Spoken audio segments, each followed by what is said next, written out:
Pressure. In air conditioning, we work a lot with pressure when it comes to our refrigerants, and there are going to be some terms later on that you're going to need to understand. So first, let's talk about pressure. And pressure is usually explained in terms of pounds per square inch. So in this example, we have a 100-pound weight resting on 1 square inch of the ground, and that is 100 psi, or pounds per square inch. And if we have a 1-pound weight resting on 1 square inch, that is 1 psi. Now if we took this 100-pound weight and placed it on the ground and we had 100 square inches, then this would be 1 pound per square inch, 1 psi.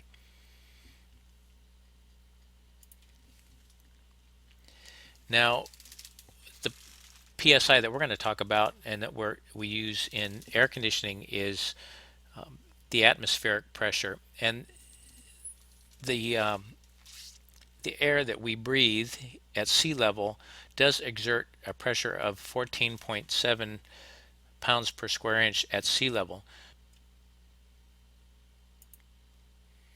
If we come back here and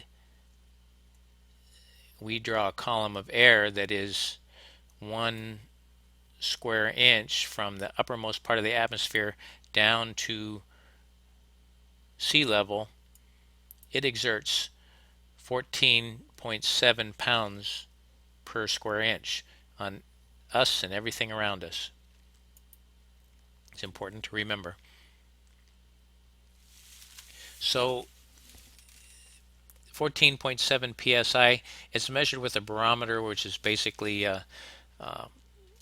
mercury in a tube, and the force of air, the weight of the air pushes down on the mercury, and that 14 psi will push that mercury up and down.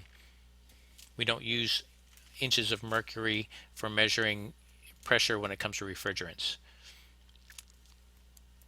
But what we do measure when it comes to refrigerants is the pressure of an air conditioning system. And the gauges that we use the Bourdon tube, and it's used to measure pressure in a closed system, which the air conditioning is.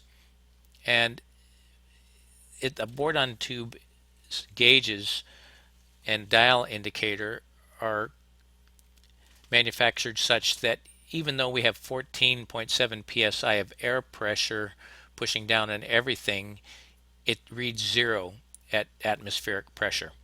So that when you hook up your gauges, you are measuring the actual pressure of the refrigeration system.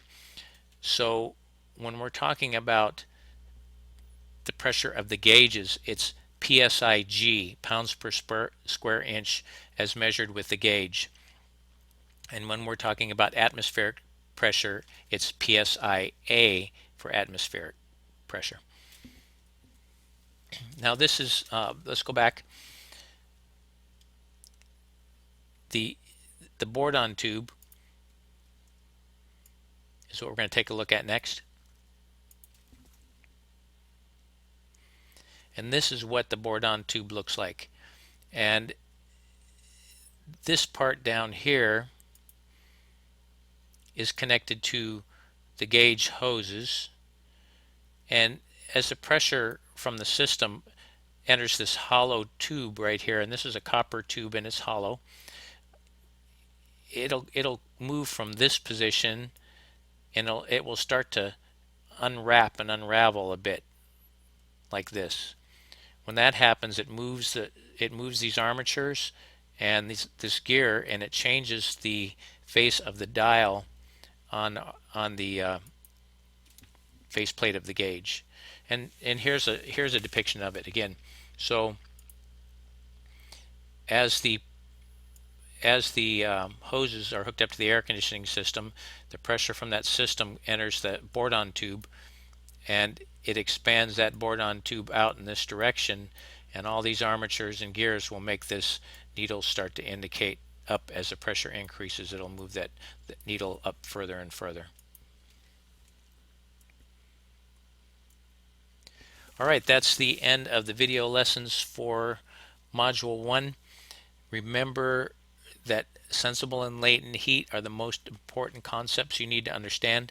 If you have any questions whatsoever, send me a private message on the private messaging system, and I would prefer that you put it in the student forum. That way, if other students have the same question, we can have a discussion there together. All right, so we'll see you on Module 2.